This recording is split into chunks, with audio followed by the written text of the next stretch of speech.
அனைவருக்கும் மதுரை மாவட்ட ஓய்வு பெற்ற அலுவலர் சங்க தலைவரின் அன்பான வணக்கங்கள் பல. அதாவது இன்றைய தேதி 8/10/2024. இந்த ஆதார கிளை தேர்தல்களை செப்டம்பர் அக்டோபருக்கு நடத்தி முடிச்சிடணும் அப்படின்னு மாநில மையம் அறிவுறுத்தி இருந்துச்சு. 27/8/2024 செங்கல்பட்டில் நடந்த செயற்குழு கூட்டத்திலையும் சொன்னாங்க. அடுத்து 27/9/2024 தருமபுரியில் நடந்த கூட்டத்திலையும் சொன்னாங்க. சொல்லி நடத்துங்க, தேர்தல் நடத்தி அறிக்கைகள் அனுப்புங்க, ஆதார கிளை தேர்தலை நடத்துங்க அப்படின்லாம் சொல்லினாங்க. இப்போ மதுரை மாவட்டத்தை பொறுத்த மட்டும் 4 ஆதார கிளைகள், அதில் 3க்கு முடிஞ்சு போச்சு.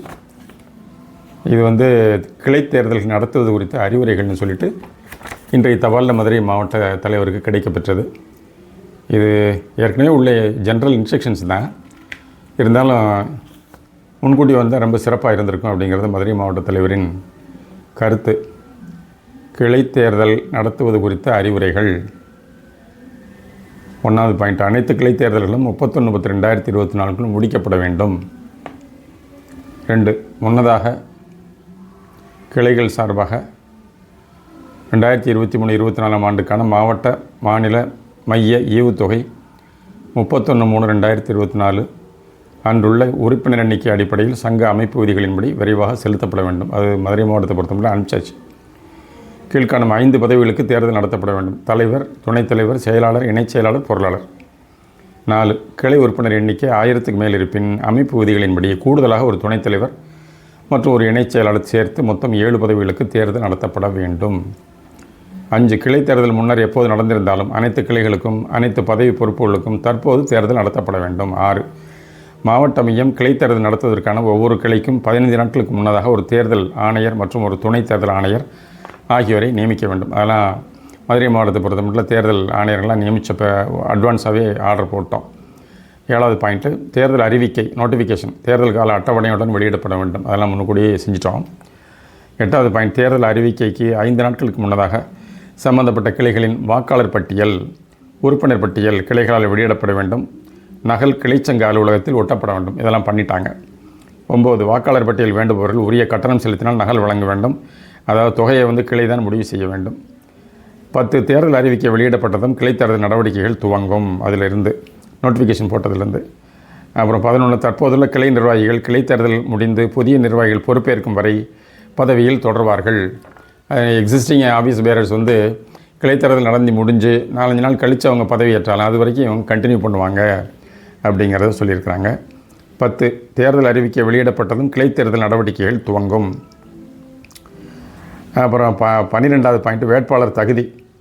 1, வாக்காளர் பட்டியலில் வேட்பாளர் பெயர் இருத்தல் வேண்டும். சம்பந்தப்பட்ட ஆதார கிளை உறுப்பினராக இருக்க வேண்டும். அந்த ஆதார கிளையில் அவர் உறுப்பினராக இருக்கணும். 2, மூத்தோர் குரலிதழ் 3 ஆண்டுகளுக்கு செலுத்தி இருக்க வேண்டும். அது மஸ்ட்டு. 3, வேட்புமனு வைப்பு தொகை ₹200 செலுத்த வேண்டும். மனுவுக்காக உண்டான தொகை. 4, வேட்பாளரை உறுப்பினர் ஒருவர் முன்மொழிய வேண்டும். மற்றொரு உறுப்பினர் வழிமொழிய வேண்டும். ஒரு உறுப்பினர் ஒரு பதவிக்கு ஒருவரை மட்டுமே முன்மொழியலாம் அல்லது வழிமொழியலாம். 13வது பாயிண்ட், வேட்புமனு தாக்கல். 1, வேட்புமனு தாக்கல் ஒரு நாள் மட்டும் நடைபெற வேண்டும். முற்பகல் 11 மணி முதல் பிற்பகல் 2:30 மணி வரை ஒருவர் ஒரு பதவிக்கு மட்டுமே மனு தாக்கல் செய்யலாம். 2, வேட்புமனு படிவம் பூர்த்தி செய்து அளிக்கப்பட வேண்டும். அதாவது அனைத்து காலங்களும் கட்டங்களும் பூர்த்தி செய்யப்பட வேண்டும்.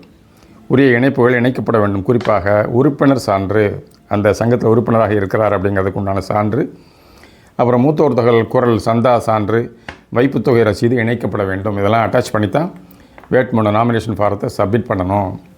14, வேட்புமனு பரிசீலனை தகுதிப்பட்டியல் வெளியிடுதல். அதில் 1, வேட்புமனு தாக்கல் நேரம் முடிவடைந்ததும் வேட்புமனுக்கள் வருகை தரும் வேட்பாளர் முன்மொழிபவர் வழிமொழிபவர் முன்னிலையில் சங்க விதிகளின்படி பிற்பகல் 3:30 மணிக்கு பரிசீலனை செய்யப்பட்டு செல்லத்தக்க வேட்பாளர் பட்டியல் அன்றே வெளியிடப்பட வேண்டும்.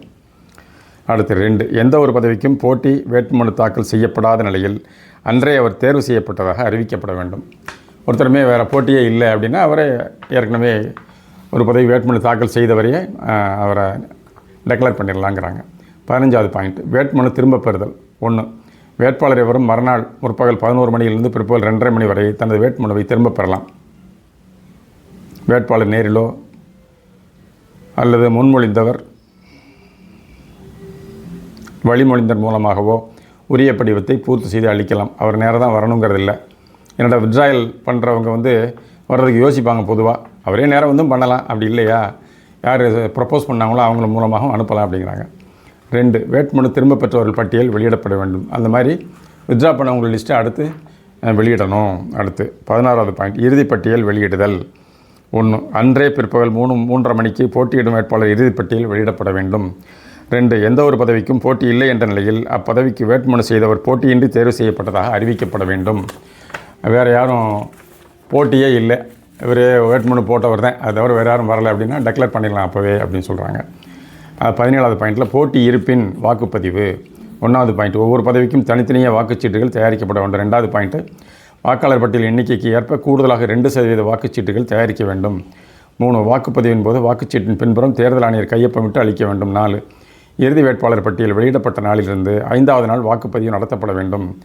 5, வாக்குப்பதிவு முற்பகல் 10 மணி முதல் பிற்பகல் 2:30 மணி வரை நடத்தப்பட வேண்டும். அடுத்து 18, வாக்களிக்கும் முறை. வாக்காளர் வாக்குச்சீட்டில் வேட்பாளர் பெயரின் கட்டத்திற்குள் டிக் அல்லது இன்டு குறியீடு செய்து வாக்களிக்கலாம். அடுத்து 19வது பாயிண்ட், வாக்கு எண்ணிக்கை. 1, வாக்குப்பதிவு முடிவுற்ற நாளன்று பிற்பகல் 3:30 மணிக்கு வருகை தரும் வேட்பாளர் முன்மொழிந்தவர் வழிமொழிந்தவர் முன்னிலையில் வாக்குகள் எண்ணிக்கை நடத்தப்பட வேண்டும். எண்ணி முடிந்ததும் தேர்தல் முடிவுகள் அறிவிக்கப்பட வேண்டும். எல்லாம் கவுண்ட் பண்ண பிறகு டெக்ளேர் பண்ணணுங்கிறாங்க. 2வது பாயிண்ட், தேர்தல் ஆணையர் ஒவ்வொரு பதவிக்கும் உரிய படிவத்தில் கையொப்பமிட்டு முடிவை அறிவிக்க வேண்டும். நகல்கள் வேட்பாளர்களுக்கு அளிக்கப்பட வேண்டும். 3, வாக்கு எண்ணிக்கை துவங்கும் முன்பும் முடிந்தவுடனும் பதிவான மொத்த வாக்குகள் விவரம் வேட்பாளர் முன்மொழிந்தவரிடம் அளிக்கப்பட வேண்டும். எத்தனை வந்து பதிவான மொத்த வாக்குகள் எத்தனை, அந்த டீட்டெயில்ஸ் வந்து அவங்களுக்கு நம்ம ஃபர்னிஷ் பண்ணணும். அடுத்து 20வது பாயிண்ட், பதவியேற்பு. 1, தேர்தல் முடிவு அறிவிக்கப்பட்ட 5 நாட்களுக்குள் வெற்றி பெற்ற அனைத்து வேட்பாளர்களும் பதவியேற்றல் வேண்டும். 2, உறுதிமொழி படிவம் இணைக்கப்பட்டுள்ளது. அதில் உள்ளபடி உறுதிமொழி ஏற்க வேண்டும். ஒவ்வொருத்தரும் எலெக்டட் கேண்டிடேட்ஸ் பூராவுமே இதில் சொன்ன உறுதிமொழி படிவத்தில் சொன்ன அந்த கண்டென்ட்ஸை வாசித்து தேர்தல் ஆணையர் முன்பாக பதவியேற்க வேண்டும், உறுதிமொழி ஏற்க வேண்டும். அடுத்தாப்பில் 21, தேர்தல் ஆணையரின் நாட்குறிப்பு diary. He has to maintain a diary. தேர்தல் ஆணையர் தேர்தலின் முக்கிய நிகழ்வுகள் குறித்து ஒரு நாட்குறிப்பு பராமரித்து வர வேண்டும். தேர்தல் ஆணையராக இருக்கிறவர் கமிஷனர். அடுத்து 22, தேர்தல் ஆவணங்கள். ஒவ்வொரு பதவிக்கும் தேர்தல் ஆவணங்கள் ஆணையரால் தனித்தனியே பராமரிக்கப்பட வேண்டும். 23, தேர்தல் வரவு செலவுகள். 1, கிளை தேர்தல் வைப்புத் தொகைகள் மாவட்ட அமைப்புக்கு உரியதாகும்.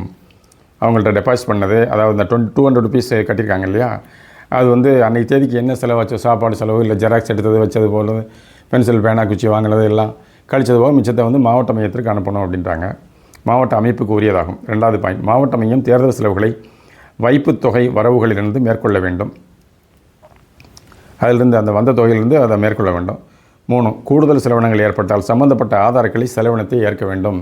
இன் எக்ஸஸ் ஆஃப் தி வந்ததை காட்டிலும் கூடுதலாக எக்ஸ்பெண்டிச்சர் வந்துச்சுன்னு சொன்னால் அதை வந்து ஆதாரக்களை தான் ஏற்க வேண்டும். 4வது பாயிண்ட், தேர்தல் ஆணையர் தேர்தல் ஆவணங்கள் நாட்குறிப்பு மற்றும் வரவு செலவு கணக்குகளை ஒப்பளிப்பு செய்து சம்பந்தப்பட்ட மாவட்ட மையத்திடம் அளிக்க வேண்டும். அந்த சென்டரில் ஒவ்வொரு ஆதாரக்கிளையிலையும் இந்த தேர்தல் ரெக்கார்ட்ஸை பூரா கையெழுத்து போட்டு தேர்தல் ஆணையர் மாவட்ட மையத்திடம் சம்பந்தப்பட்ட மாவட்ட மையத்திடம் அளிக்க வேண்டும் அப்படின்னு போட்டாங்க. 24, தேர்தல் முடிவு மீது மேல்முறையீடு. தேர்தல் குறித்து முறையீடு ஏதும் இருப்பின் வரப்பெற்ற மேல்முறையீடுகள் குறித்து தேர்தலுக்கு பின் மாவட்ட செயற்குழு முடிவு செய்யும். அது வந்து அப்பீல் இருந்தால், இந்த மாதிரி பண்ண தப்பு வச்சது ஏதாவது சொல்லி ஏதாவது அப்ஜெக்ட் பண்ணியிருந்தாங்கன்னா அது பற்றிய முடிவு வந்து இந்த மாதிரி சொல்கிறாங்கன்னு இருக்காங்க. இதில் கடைசியாக என்ன அட்டாச் பண்ணியிருக்காங்களே கேட்டிங்கன்னா, ஓய்வு பெற்றவர்கள் சங்கம் கிளை நிர்வாகிகள் தேர்தல் இந்த படிவம், அதாவது உறுதிமொழி படிவத்தை அட்டாச் பண்ணி அனுப்பிச்சிருக்கிறாங்க. தேர்ந்தெடுக்கப்பட்ட நிர்வாகிகள் பதவி பிரமாணம் எடுத்தல். சங்க விதி I-10.